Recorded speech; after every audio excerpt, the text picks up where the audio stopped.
जैसे कई बार ऐसे बातें आती हैं कि कोई गलती हो गई है ना, तो जब गलती हो जाती है तो श्रीमत क्या कहती है, गिल्टी होते रहो। हाँ, गलती करने से पहले सोचना है। ज्ञानी माना सोच समझ कर कर्म करने वाला, भक्त माना कर्म करते वक्त नहीं सोचना, बाद में खूब सोचना, है ना। तो ज्ञानी माना सोच समझ कर कर्म करना। और अगर कोई गलती हो गई तो फिर इमीडिएट, है ना, श्रीमत प्रमाण अगला कदम बढ़ाना। एक गलती को ऐसा नहीं कि उस गलती के गिल्ट में फिर और ही गलतियां होती चली जाए, या फिर हमारी जो रूटीन है वो बिगड़ जाए, या जो बाबा की श्रीमत है उसको हम पालन ना करें। तो बाबा कहते इसको भी समझना है कि जब गिरे हैं तो उठना पड़ेगा फटाफट। ऐसे नहीं उठने में फिर समय लगाएं, और ऐसा भी नहीं कि गिरने का संस्कार बना लें। दोनों बातों से सावधान रहना है। अगर गिरे हैं तो चेक करें किस कारण से गिरे हैं, क्योंकि कुछ ना कुछ तो अपने संस्कारों में है ना जिस कारण से गिरे हैं। तो संस्कार को चेक करें और बाबा की याद के बल से या अटेंशन के बल से उस संस्कार को परिवर्तन करें। बाबा जो हमें शक्ति भर रहे हैं उस शक्ति को लेकर उस संस्कार को भरें। क्योंकि जैसे आप देखो दुनिया में भी कोई बीमार होता है तो फिर डॉक्टर के पास जाता है, बुखार है उसको, तो डॉक्टर क्या कहेगा, बुखार तो सिम्टम है ना, लेकिन बीमारी तो अंदर है। बुखार तो बस एक निशानी है कि अंदर रोग है। ऐसे ही जब हमसे कोई कर्म गलत होता है तो वो कर्म जो गलत हो रहा है, वो कर्म जो श्रीमत प्रमाण नहीं हो रहा, वो कर्म तो गलती है, लेकिन वो तो सिर्फ एक निशानी है कि हमारा संस्कार जो है वो अभी कमज़ोर है। तो उस संस्कार को ठीक करने के लिए फिर हमें श्रीमत लेकर और बाबा की जो भी डायरेक्शन है, याद के प्रति, सेवा के प्रति, धारणा के प्रति, उस पर हमें ध्यान देकर उस संस्कार को परिवर्तन करना है। क्योंकि अगर संस्कार परिवर्तन नहीं हुआ तो गलती का दुख मनाएंगे लेकिन फिर वही गलती करेंगे। क्योंकि जब आत्मा का संस्कार वही है तो कर्म कैसे बदलेगा। और संस्कार परिवर्तन के लिए जो बाबा श्रीमत दे रहे हैं वो श्रीमत पर चले नहीं तो फिर संस्कार कैसे बदलेगा, है ना। तो हमें ये चीज़ समझनी है। जैसे देखो जब हम ज्ञान में आते हैं, मैंने देखा है कई भाई बहनें जब कोर्स भी करते हैं तो ये प्रश्न पूछते हैं, हमें कुछ बदलना तो नहीं पड़ेगा, हमें कुछ छोड़ना तो नहीं पड़ेगा। लेकिन ये तो अंडरस्टूड है ना कि अगर जीवन में कुछ बदलना है तो फिर अपने अंदर परिवर्तन तो लाना ही पड़ेगा ना। क्योंकि बाहर की परिस्थितियां तो आंतरिक अवस्था का प्रतिबिंब है। बाहर की परिस्थितियों का आधार क्या है, आत्मिक स्थिति। और अगर हमारी दिनचर्या, मनचर्या सब कुछ वही है तो फिर वो जो बाहर की परिस्थिति है वो बदल कैसे जाएगी। जैसे आप देखो दुनिया में लोग क्या सोचते हैं कि हम जो जीवन में ठीक नहीं है उसको ठीक करने के लिए व्रत करें, तप करें, तीर्थ करें तो वो ठीक हो जाएगा। लेकिन बात ये है कि व्रत, तप, तीर्थ तो हाथ पैरों से हो रहे हैं या शरीर से हो रहे हैं, लेकिन जो आत्मा है वो तो वैसी की वैसी ही है, उसका संस्कार, उसकी स्थिति तो वैसी ही है। और परिस्थिति तो स्थिति का प्रतिबिंब है ना। तो जैसे आपका चेहरा सेम रहेगा तो आईने में भी वैसा ही दिखाई देगा ना। तो परिस्थिति क्या है, परिस्थिति तो आपका रिफ्लेक्शन है। तो जब अपनी स्थिति नहीं बदलेगी तो परिस्थिति कैसे बदलेगी। तो सभी क्या चाहते हैं, परिस्थिति बदल जाए लेकिन हमें जो करना है हम करें, लेकिन हम बदले नहीं। लेकिन अगर आप नहीं बदलेंगे तो परिस्थिति कैसे बदलेगी? और आप बदलें उसके लिए तो बाबा ने हमें श्रीमत दी है ना, पवित्र बनो, योगी बनो, सेवाधारी बनो। लेकिन कई बार हम देखते हैं कि बच्चों का पवित्र बनने में, योगी बनने में, सेवाधारी बनने में इंटरेस्ट नहीं है, लेकिन इस बात में इंटरेस्ट है कि हमारी सिचुएशन चेंज हो जाए। तो अगर पवित्र नहीं बनेंगे, योगी नहीं बनेंगे, सेवाधारी नहीं बनेंगे, तो फिर वो जो परिस्थिति है वो भी कैसे बदलेगी? क्योंकि स्वस्थिति सेम है और स्वस्थिति बदलने की तो और कोई विधि नहीं है सिवाय श्रीमत के। और श्रीमत तो कहती है पवित्र बनो, योगी बनो, सेवाधारी बनो। अगर वो नहीं बनेंगे तो स्वस्थिति सेम रहेगी, परिस्थिति भी सेम रहेगी। इनफैक्ट स्वस्थिति तो दिन प्रतिदिन गिरती जा रही है और बिगड़ती ही जा रही है। तो ये भी हमें समझना है कि गलतियाँ जो बाहर होती हैं, वो जो गलतियाँ हैं उनको बदलने के लिए हमें अपनी स्थिति और संस्कारों पर काम करना होगा और उसके लिए हमें श्रीमत पर चलना होगा। ऐसे नहीं गलती हुई तो अब क्लास नहीं आते, हमें गिल्टी फील हो रहा है ना, ये सब तो सब झूठ है, दिखावा है ना। वास्तव में गलती कर भी रहे हैं और फिर जहाँ शक्ति मिल रही है वहाँ आ भी नहीं रहे। तो इन बातों को थोड़ा समझना है। फिर दो बातें और भी दिल में आ जा रही हैं कि जैसे बाबा हमें कहते हैं ट्रस्टी बनो, है ना। तो ट्रस्टी बनने में भी दो बातें हैं। एक जो अनुकूल नहीं है ना, उसमें से तो मैंपन, मेरापन हटाना। जैसे आप देखो कि बाबा आज कहते हैं कि मेरा मेरा जो है उस कारण से बहुत सारी प्रॉब्लम्स आती हैं। तो आप देखो कि जब ट्रस्टी बनने की बात आती है तो जो अनुकूल नहीं है उससे मेरापन निकालना बहुत इजी होता है ना। जैसे कहेंगे कि जो संबंध ठीक नहीं चल रहा, अब सास के साथ मेरापन हटाओ तो बहुत इजीली मान जाते हैं, है ना, कि अच्छा मेरापन हटा दो, आत्मा के रूप में देखो, ट्रस्टी बनो, तो उसमें बहुत इजीली मान जाते हैं क्योंकि वहाँ पर जो है परिस्थिति अनुकूल नहीं है। लेकिन जहाँ सब कुछ अच्छा है, मीठा है, वहाँ से मेरापन निकालने में बहुत जैसे कि ना आनाकानी करते हैं। सोचेंगे कि ये संबंध तो मीठा है, इससे तो रस आ रहा है, इससे तो अच्छा लग रहा है, इनकी कंपनी में तो हंसी खुशी सब कुछ बीत रहा है, तो इनमें ट्रस्टी या न्यारा क्यों बने? लेकिन बाबा कहते वहाँ पर न्यारा बनना क्या होता है? तो जहाँ अनुकूल नहीं है वहाँ पर तो न्यारा बहुत इजीली बन जाते हैं, लेकिन वहाँ न्यारे के साथ प्यारा बनना भूल जाते हैं। जैसे सास की बात आई तो कहेंगे हम तो न्यारे हो गए हैं, अब जो कहते सुनते रहते हैं, रिस्पॉन्ड नहीं करते, कुछ नहीं, बिल्कुल न्यारे होकर चलते हैं। लेकिन बाबा ने क्या कहा? न्यारा और प्यारा बनो। तो ऐसा नहीं कि ट्रस्टी माना सिर्फ न्यारा बन गए, जहाँ विपरीत है, जहाँ संस्कार मिलते नहीं हैं, जहाँ मन मुटाव है, वहाँ न्यारा भी बनो और प्यारा भी बनो। ऐसा भी नहीं कि उनके साथ बोलचाल ही बंद कर दी है या उनको किनारे कर दिया है, लेकिन न्यारा बनकर बिना एक्सपेक्टेशन, बिना इमोशनल हुए उनके साथ रूहानी प्यार से भी चलो। अब रूहानी प्यार का एक बहुत बड़ा एलिमेंट है केयर, है ना। अगर हमारे अंदर केयर नहीं है, अगर हम डोंट केयर करके चलते हैं तो हम आत्मा है, फिर आत्मा का तो संस्कार है ना, स्नेह।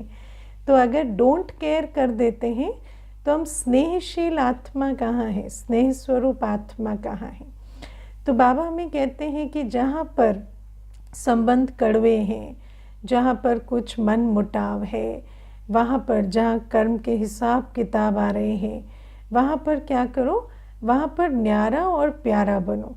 पहले न्यारा बनो, मैं आत्मा हूँ और सामने वाली आत्मा जो है ईश्वरीय संतान है और उसके साथ मुझे रूहानी स्नेह से चलना है।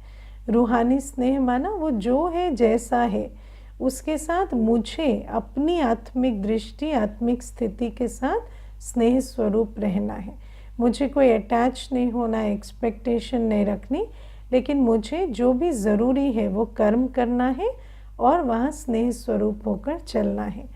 लेकिन जहाँ पर ऑपोजिट है, जहाँ पर सब कुछ अच्छा है ना, जहाँ पर प्यार से चलते हैं, जो सामने वाला आपकी ज़रूरतों का भी ध्यान रखता है, केयर भी करता है, स्नेह से भी चलता है, वहाँ पर न्यारापन क्या होता है? तो वहाँ ट्रस्टी बनना माना उसको सफल करना है ना। अब आप देखो, जैसे हमारे पास बाबा हमें कहते हैं हमारे पास संगम युग में दो चीज़ें हैं, एक लाइबिलिटीज़ है, एक एसेट है ना। लाइबिलिटीज़ है और एसेट है। लाइबिलिटीज़ कैसी कैसी हैं? जैसे जहाँ पर कर्मों के हिसाब किताब जिस रूप से आ रहे हैं, जैसे कर्म के हिसाब किताब तो हर एक के इंडिविजुअल होते हैं, लेकिन वो अलग अलग रूपों से आते हैं। तो किसी के कर्म के हिसाब किताब जो हैं वो शारीरिक व्याधि के रूप में आ रहे हैं, या कोई मानसिक लिमिटेशन के रूप में आ रहे हैं, या धन की समस्या के रूप में आ रहे हैं, या कोई कड़वे संबंध के रूप में आ रहे हैं। तो बाबा कहते वहाँ पर तो तुम सर्वशक्ति स्वरूप बनकर और वहाँ पर स्नेह स्वरूप बनकर चलो, क्योंकि वहाँ पर डायरेक्ट स्नेह नहीं हो सकेगा। वहाँ पर अपनी शांति, खुशी, स्नेह की स्थिति में रहने के लिए तुम्हें शक्तियाँ चाहिए, है ना। तुम्हें योग का बल चाहिए, पवित्रता का बल चाहिए, सहन शक्ति चाहिए, समाने की शक्ति चाहिए, है कि नहीं। शरीर में सारे दिन दर्द रहेगा तो शांत रहने के लिए क्या चाहिए? बहुत सारी सहन शक्ति चाहिए। अगर सहन शक्ति नहीं है तो खुश कैसे रहेंगे, शांत कैसे रहेंगे? तो बाबा कहते वहाँ पर न्यारा और प्यारा कैसे रहें? शक्तियों के बल से, गुणों के बल से। लेकिन बाबा कहते हैं दूसरा तरफ भी है, एसेट्स है हमारे, है ना। जैसे हमारे पास अच्छा शरीर है, हमारे पास धन अच्छा है, हमारे पास संबंध है कुछ बहुत अच्छे हैं, हमारे पास बहुत अच्छी बुद्धि है, हमारे पास कोई विशेषता है। तो भक्ति में क्या करते थे? जो अच्छा है उसके लिए बस थैंक यू गॉड करते रहते थे, है ना। और जो बुरा है उसके लिए क्या करते थे? ये ले लो, ये हटा दो, है ना, भगवान मुझे उठा लो ये शरीर ठीक नहीं है, ये ऐसा ठीक नहीं है। लेकिन बाबा हमें कहते हैं कि जो ठीक नहीं है, अगर बार बार उसको ये कहेंगे ये ठीक नहीं है, ये ख़त्म हो जाए, ये चला जाए, ये सुधर जाए, तो आप देखो नियम कहता है whatever you resist will persist.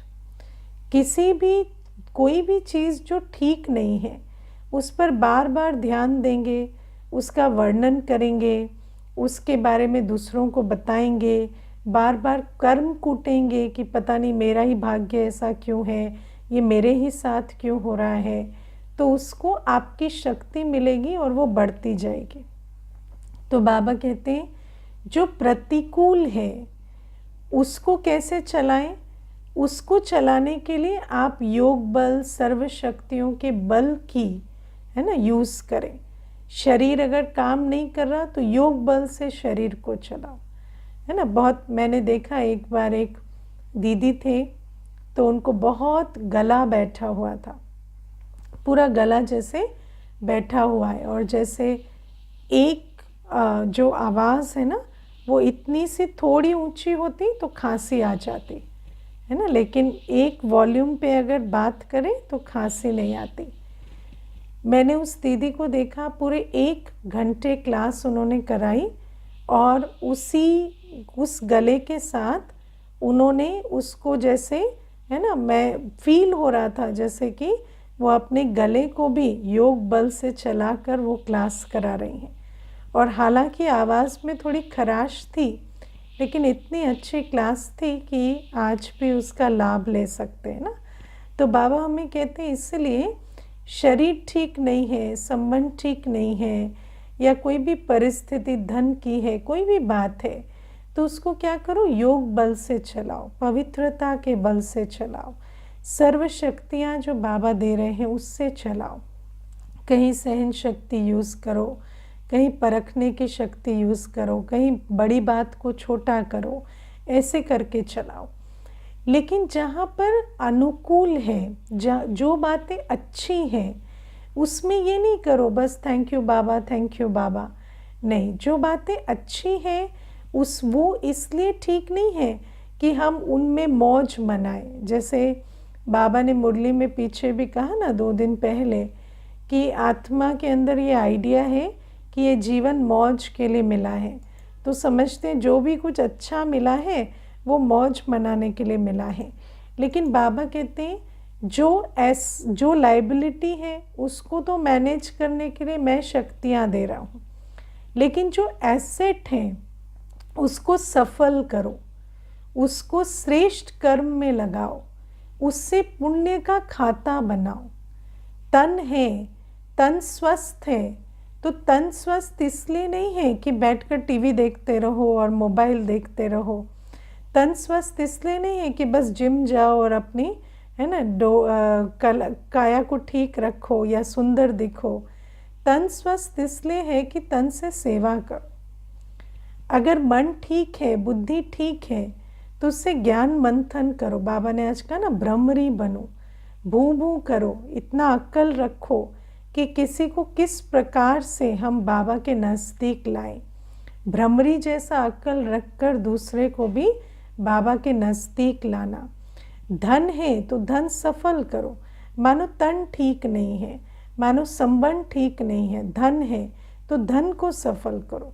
कोई संबंध है तो वो संबंध अनुकूल है, उनको आप जैसे कहते हैं वैसे चलते हैं, वो आपके संग संग रहते हैं, तो उनको संग संग क्लास में बिठाओ, संग संग उनको भी ज्ञान में चलाओ। तो संबंध को भी सफल करो। ऐसा नहीं कि संबंध जो है वो मीठा है तो यहाँ क्लास ख़त्म करके उनको शॉपिंग लेके जाएं, उनके साथ घूमें फिरें। वो घूमने फिरने के लिए नहीं है, वो सफल करने के लिए है। संबंध को भी सफल करो। मानो चलो युगल के साथ नहीं संबंध ठीक है, बच्चे छोटे हैं, बच्चे अभी आपकी बात मानते हैं, तो बच्चे इसलिए नहीं मिले हैं कि हम हैं क्लास सुने और फिर बच्चों के साथ खेलें या अपना मन बहलाएं। बच्चे इसलिए मिले हैं कि बच्चों को फिर धीरे धीरे अपने संग का रंग लगाकर बाबा का बनाएं। तो चाहे तन है, चाहे मन है, चाहे धन है, चाहे संबंध है, जो प्रतिकूल है उसको तो बाबा की योग बल से, पुण्य के खाते से उसको चलाना है। लेकिन फिर वो पुण्य का खाता और योग बल आएगा कैसे? जो अनुकूल है उसको सफल करना है। कई बार बच्चे क्या कर रहे हैं कि जो अनुकूल है उसको तो समझते ये मेरा है और मौज मनाने के लिए है, और जो प्रतिकूल है कहेंगे बाबा इसके लिए मुझे शक्ति दो, इसके लिए मुझे है ना, इसके लिए मुझे बल दो। लेकिन वो बल और शक्ति तो तब मिलेगी ना जब आप जो एसेट है, जो आपके जीवन में आज अनुकूल है, उसको श्रीमत प्रमाण सफल करेंगे, तब तो पुण्य का खाता मिलेगा। अब जो ठीक है, जो क्रेडिट में चल रहा है वो मेरा है, और जो डेबिट में चल रहा है बाबा उसको संभालो, है ना। कोई भी आप किसी कंपनी को टेक ओवर करते हैं तो क्या करेंगे, उसका जो डेबिट का खाता है कहेंगे वो नए वाले को दे देते हैं, नए मालिक को, और जो क्रेडिट का खाता है वो पुराना वाला लेके चलता बने। ऐसा होता है क्या? नहीं। जब हम समर्पण माना, जब हम कहते हैं कि हम बाबा के हुए और बाबा हमारे को संभाले, तो बाबा का बनना, बाबा कहते मैं आत्मा मेरा बाबा, तो मैं आत्मा और मेरा बाबा करना माना बाबा को सर्व समर्पण जाना। तो बाबा खाली हमारी कमज़ोरियाँ संभालेगा, बाबा खाली हमारी परेशानियाँ संभालेगा, लेकिन जो हमारे जीवन में अच्छा है उसमें हम सिर्फ मौज मनाएंगे, बाकी उसको हम बलिहार नहीं करेंगे। ऐसे नहीं होता, ये सौदागरी नहीं है। इसीलिए बाबा हमें कहते हैं कि ट्रस्टी बनो, सब कुछ मेरे को तेरा करो। जब तुम्हारी लाइबिलिटीज़ मेरी हैं तो तुम्हारे एसेट क्यों नहीं मेरे होंगे? जो अच्छा है उसको समर्पण नहीं करेंगे तो जो बुरा है उसको ठिकाना कैसे मिलेगा, उसका ध्यान बाबा कैसे रखेंगे? तो इसीलिए समझना है, क्योंकि क्या है ना, हम लोग इतने स्वार्थ बुद्धि हो गए हैं कि कई बार समझ ही नहीं पाते कि हम कर क्या रहे हैं। मनुष्य के अंदर आज इतना देहाभिमान है, इतना स्वार्थ है कि कई बार जान ही नहीं पाता कि वो स्वार्थ के साथ बाबा के साथ इस प्रकार से चल रहा है कि बाबा को कहता है, बाबा जो भी मेरे जीवन में कमी कमज़ोरी है वो तो तुम्हारी है, और जो भी मेरे जीवन में अच्छा है वो अभी भी मेरा है ना। उसको तो अपनी मत के हिसाब से अपनी मौज के लिए चलाते हैं, लेकिन जो कमी कमज़ोरी है कहेंगे बाबा आप संभालो। तो सौदा ऐसे तो होता नहीं है ना। तो बाबा कहते हैं ट्रस्टी बनो, सब कुछ मेरे को तेरा करो। जब मेरे को तेरा पूरा करेंगे, जब मेरा मेरा सब हटाएंगे, जब सब कुछ श्रीमत प्रमाण चलाएंगे, सिर्फ जो प्रतिकूल है उसको नहीं, जो अनुकूल है उसको भी श्रीमत प्रमाण चलाएंगे, तब तो बाबा कहते हैं कि दुख की लहर या है ना गिरती कला बंद होगी, और ये जो सारा है ना जो नीचे की तरफ हमारी गति हो रही है वो फिर बदलेगी, है ना। तो इसको समझना है। एक रस स्थिति तब होगी जब पूरा मेरे को तेरा करेंगे। तो ट्रस्टी बनना मतलब ये नहीं होता कि बाबा को सारा अपना है ना लॉस में जितनी कंपनी चल रही है वो तो हैंड ओवर कर दिया और प्रॉफिट वाला खुद लेके निकल गए ऐसे नहीं होता है ना। तो बाबा कहते हैं मैं पूरी जिम्मेवारी लूँगा, लेकिन तुम्हें सर्व समर्पण जाना पड़ेगा, है ना। अब आप देखो जैसे जीवन में हर आत्मा के पास कुछ ठीक है कुछ बिगड़ा हुआ है। ऐसा तो कोई नहीं है जो कहेगा मेरा कुछ भी ठीक नहीं है। कुछ ठीक है कुछ बिगड़ा हुआ है। जो बिगड़ा हुआ है वो बाबा संभालेगा, लेकिन जो ठीक है उसको बलिहार तो करो। जो ठीक है उसमें मेरापन रखेंगे, और जो बिगड़ा हुआ है उसको कहेंगे बाबा आप संभालो। इस प्रकार से ट्रस्टी नहीं बन सकते, है ना। तो बाबा कहते हैं जब तुम पूरा बलिहार जाते हो और फिर बाबा से डायरेक्शन लेके चलते हो तो उसको कहेंगे ट्रस्टी बनना। फिर पवित्रता की बात है। आज बाबा कहते हैं बच्चों को निश्चय नहीं होता कि पवित्र बनेंगे तो पवित्र दुनिया के मालिक बनेंगे। बाबा को कैसे पता चलता है बच्चों को निश्चय नहीं होता? क्योंकि बच्चे पवित्र बनते नहीं हैं। बच्चे अभी भी विकारों को छोड़ते नहीं हैं, है ना। कई ऐसे कहते रहते हैं कि छोड़ना चाहते हैं पर छूटते नहीं हैं, लेकिन बाबा ने कहा छोड़ो तो छूटो, है ना। बच्चों के अंदर हमारा जो हम आत्मा अगर अपने आप को ऑनेस्टी से चेक करना जाने तो मालूम पड़ेगा कि हम विकारों को छोड़ ही नहीं रहे, पवित्र बनने की मनसा ही नहीं है। तो बाबा कहते हैं जब विकारों को छोड़ना ही नहीं चाहेंगे तो इसका मतलब निश्चय नहीं है ना कि पवित्र बनेंगे तो पवित्र दुनिया के मालिक बनेंगे। पतित पने से, पांचों विकारों से, काम क्रोध लोभ मोह अहंकार से अभी तक भी घृणा नहीं हुई है, अभी तक भी वैराग नहीं आया है। इसीलिए बाबा कहते ऐसे बच्चे फिर मातेले कैसे बनेंगे। और बाबा आज बहुत अच्छी बात कहते अभी भी धक्के खाते हैं, अभी भी धक्के खाते हैं तो इसका मतलब निश्चय बुद्धि नहीं है। धक्के खाना माना अभी भी वस्तु व्यक्ति वैभव के पीछे आस बनाए रहते हैं, है ना। दुनिया, बाबा हमें रोज समझाते हैं दुनिया कोई काम की नहीं है। इस दुनिया में हमें वस्तु व्यक्ति वैभव से और कोई आस नहीं रखनी है, हमें पवित्र बनना है। हमें बाबा कहते हैं काम जीत तो काम जीत, क्रोध जीत तो क्रोध जीत, लोभ मोह अहंकार छोड़ो तो छोड़ देना है। हम समझें कि अच्छा जो थोड़ा बहुत छुपा के रख लेते हैं या थोड़ा बहुत तो पुरानी दुनिया से मिलेगा, तो बाबा कहते हैं इसका मतलब तुम्हें अभी निश्चय नहीं हुआ है। और ये जो निश्चय नहीं हुआ है कि पवित्र बनेंगे तो पवित्र दुनिया के मालिक बनेंगे, इसी आधार से फिर बाबा कहते तुम मातेले की जगह सौतेले हो जाते हो, है ना। क्योंकि उतना फिर वर्षा भी नहीं मिलता। अब कई बार बच्चे कारण देते रहते, इस कारण से विकार नहीं छूट रहा, उस कारण से विकार नहीं छूट रहा। लेकिन कारण कौन दे रहा है? कारण वो आत्मा दे रही है जिसको अभी तक समझ में नहीं आया है कि पवित्र बनने से ही पवित्र दुनिया का मालिक बनेंगे, है ना। जैसे आप देखो, कोई आपको बहुत कारण देकर जहर खिलाए तो खा लेंगे क्या? हाँ, बहुत सारा कारण है तो जहर खा लेंगे क्या, है ना। वही आत्मा जिसके लिए आप कहते हो, या वही परिस्थिति जिसके लिए आप कहते हो इस कारण से विकार नहीं छूटते, अगर वही आत्मा वही सिचुएशन जहर खाने के लिए हो तो क्या खा लेंगे? नहीं। लेकिन पतितपना एक्सेप्ट कर लेते हैं उस सिचुएशन में। क्यों? क्योंकि अभी समझ में नहीं आया ये उससे भी बड़ा जहर है ना। जहर से तो शरीर छूटता है, लेकिन यहाँ तो आत्मा की ही जैसे दुर्गति होती है, आत्मा वर्षे से वंचित हो जाती है।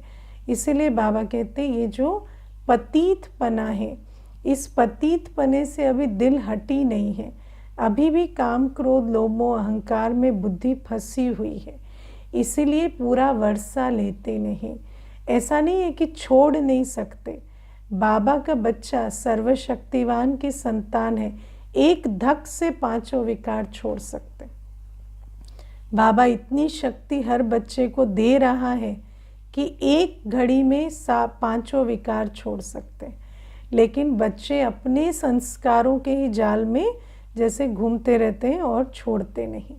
तो बाबा कहते हैं जब पांचों विकार को छोड़ने की मनसा नहीं और फिर उस आधार से श्रीमत पर चल नहीं रहे, अगर विकारों को छोड़ना है तो जैसे अंधेरे को भगाना है तो लाइट जलाएंगे ना, प्रयास किसका करेंगे? लाइट जलाने का।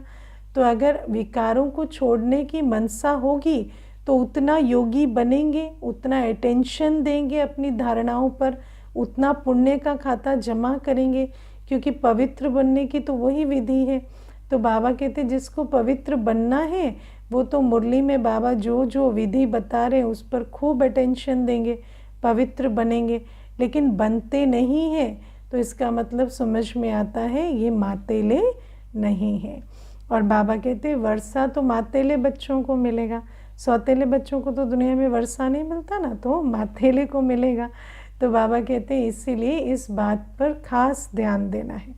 और बाबा कहते हैं दुनिया में तो, और बाबा ने आज बहुत अच्छा बताया, जो धक्के खा रहे हैं अभी भी, है ना, वो जो धक्के खाने वाले हैं इसका मतलब उनको बाबा पर निश्चय नहीं हुआ है। अब धक्के कहाँ खा रहे हैं? धक्के खा रहे हैं मॉलों में, है ना, फ़ोन में, इंस्टाग्राम में, है ना, व्यक्ति के पीछे कितने धक्के खा रहे हैं, है ना। आप पूछो, आप प्यार दो, आप इस तरह से चलो, वैसे चलो, व्यक्ति के पीछे कितने धक्के खा रहे हैं, धन के पीछे धक्के खा रहे हैं, कितना माथा अपना लगा रहे हैं, कितना मन बुद्धि समय संकल्प धन के पीछे चलाते हैं। तो बाबा कहते हैं ये सब धक्के खाना है। जब हमारा तन मन धन व्यक्ति वस्तु वैभव के पीछे जाता है, क्योंकि मनुष्य क्या सोचता है कि अभी भी उसकी आस खत्म नहीं हुई है कि इसी से सुख शांति मिलेगी। मैं आपको एक बात बताऊं, एक भाई थे तो इतने बुजुर्ग हो गए हैं ना, लेकिन जो नाम मान की इच्छा होती है ना, तो नाम मान की इच्छा के कारण 70 वर्ष की आयु में भी जब बीमारियों से पूरा शरीर जैसे जकड़ा हुआ है, तब अंत में भी बाबा को याद करने के बजाय ये था कि हम बुक लिखें, और वो जो बुक लिखेंगे तो उससे जो हमारा नाम होगा उससे हम अमर हो जाएंगे। लेकिन वास्तव में जो अमर पद पाने की विधि है बाबा ने जो बताई है उस पे अटेंशन नहीं था। ये था कि हम बुक लिखें, उस बुक से हमें नाम मान मिले, उससे हम अमर हों। तो बाबा हमें कहते हैं कितना मनुष्य धक्के खाता है। मनुष्य सोचता है हम कोई काम करेंगे, कोई चीज़ बनाएंगे जिससे हम अमर हो जाएंगे, दुनिया में लोग हमें याद करेंगे। लेकिन वास्तव में देखा जाए तो वो आत्मा जो है, अब मानो उसका नाम भी चल रहा है, लेकिन वो जो आत्मा है वो तो कर्मों के हिसाब से अगला जन्म अंतमते सोगति पाएगी। और अंतमते सोगति कैसे होगी? जब हम बाबा की याद में शरीर छोड़ेंगे। तो बाबा इसीलिए कहते हैं अभी भी धक्के मत खाओ। ये जो धक्के खा रहे हैं ना, सुख शांति जो भी अमर पद के लिए धक्के खाते हैं, कुछ नाम मान के लिए धक्के खाते हैं, सोचते इससे मान मिलेगा, उससे मान मिलेगा। आजकल दुनिया में देखो मनुष्य क्या करता है, पैसे दे के भी अवार्ड खरीदता है, पैसे देकर भी नाम मान खरीदता है। लेकिन बाबा कहते हैं उससे तो मान नहीं मिलेगा, लेकिन अगर तुम इस समय बाबा की श्रीमत पर चलेंगे तो तुम्हें 21 जन्म पूज्य भी बनेंगे और फिर 63 जन्मों तक भक्ति में भी तुम्हारा गायन पूजन जैसा होगा और किसी का नहीं होता। लेकिन बाबा कहते विधि को समझते नहीं है, धक्के खाते पुरानी दुनिया में, पुरानी दुनिया में सुख शांति और नाम मान की चेष्टा में लगे रहते, वस्तु व्यक्ति वैभव के पीछे भागते हैं। तो बाबा कहते अभी भी धक्के खा रहे हैं, इसका मतलब समझ में नहीं आया कि पवित्रता से ही सुख शांति की दुनिया बनेगी, पवित्रता से ही हालात बदलेंगे। और पवित्रता कैसे आएगी? जब श्रीमत पर चलेंगे, जब सुबह उठ के योग करेंगे, जब बाबा की धारणाओं पर चलेंगे, मुरली पर अटेंशन देंगे, जब सेवा करेंगे, तन मन धन सफल करेंगे, तब तो प्योरिटी आएगी। तो बाबा कहते इसका मतलब समझ में आता है कि अभी भी धक्के खा रहे हैं तो ये बात बुद्धि में बैठी नहीं है। और दुनिया में तो पतितों का ही मान है ना, दुनिया में पतितों का ही मान है, दुनिया में आज पवित्रता का मान नहीं है। इसीलिए बाबा कहते उस मान शान के पीछे नहीं भागो, क्योंकि दुनिया में पतितों का ही मान है। आज दुनिया में देखो कोई बिजनेस भी करते हैं, कोई भी चीज़ करते हैं, अगर आप अच्छी चीज़ कम दाम में देते हैं तो नहीं बिकती, लेकिन अगर आप ब्रांड बनाएंगे, प्रमोशन करेंगे, है ना, प्रमोशन करने वालों को पैसे देंगे तो आपका ब्रांड आगे चला जाएगा। चीज़ आपकी कैसी भी हो, लेकिन आपकी ब्रांड प्रमोशन से आपकी चीज़ बिकती है आज। तो बाबा हमें कहते हैं ये सब भी क्या है। आप देखो, आप जब सर्च करते हो गूगल पर तो जो पहला प्रोडक्ट आता है, जो पहला प्रोडक्ट आता है वो बेस्ट प्रोडक्ट होता है? नहीं, वो प्रोडक्ट होता है जिसकी कंपनी ने बहुत खर्चा किया है उसके एडवर्टाइजिंग पे है ना, इसीलिए वो सबसे पहले आता है। लेकिन जो अच्छा प्रोडक्ट होगा हो सकता है आप उसे ढूंढ ही ना पाएँ, क्योंकि आज तो पतितों का ही मान है। आज ये जो सारा कुछ किया जाता है, ये जो धन खर्च करके या हर शक्ति लगाकर अगर आप किसी भी चीज़ को का मान बढ़ाते हैं, आज सब चीज़ें क्या, इमेज क्रिएशन, ब्रांड क्रिएशन। तो बाबा कहते हैं यहाँ तो सारे पतित मेथड ही यूज़ होते हैं, जो पावरफुल है वो फिर ब्रांड प्रमोशन करते हैं और उससे चलते हैं। और आज दुनिया में इंडिविजुअल लेवल पर भी आप देखो, कोई अंतर्मुखी रहता है, शांत रहता है, तो उसको फट से कह देंगे गूंगा है क्या, है ना। कोई शांत रहता है, अंतर्मुखी रहता है, तो कहेंगे ये गूंगा है क्या। शांत होते हैं गूंगे, है ना, स्नेह स्वरूप होते हैं मूर्ख, ठीक है जो प्यार से चलते हैं फिर उसको कहेंगे इनको ना दुनियादारी नहीं आती, इनको डिप्लोमेसी नहीं आती। आजकल ऐसे भी कहते हैं इनको डिप्लोमेसी नहीं आती, इनको दुनियादारी नहीं आती, ये ना ऐसे बोले हैं। या फिर पवित्रता को तो जैसे देखते हैं कि इसके अंदर कुछ मैन्युफैक्चरिंग डिफेक्ट है, इसीलिए ये पवित्र बन रहे हैं, है ना। सभी आपकी बायोलॉजी पर, आपकी साइकोलॉजी पर, सबके पे क्वेश्चन उठा देंगे, या कहेंगे आपका शायद संबंध ठीक नहीं चल रहा है इसीलिए पवित्र बन रहे हैं। तो ये जो सारे काम, क्रोध, लोभ, मोह, अहंकार इतना आज डोमिनेंट है कि हर गुण, चाहे वो प्योरिटी है, चाहे शांति है, चाहे खुशी है ना। मैंने एक बार सुना था कि एक बड़ी यूनिवर्सिटी में विदेश में किसी ने एक एडमिशन के लिए फॉर्म भरा, या कोई शायद जॉब की पोस्ट थी, तो उनको जिसने इंटरव्यू किया उसने कहा हम आपको सिलेक्ट नहीं कर सकते।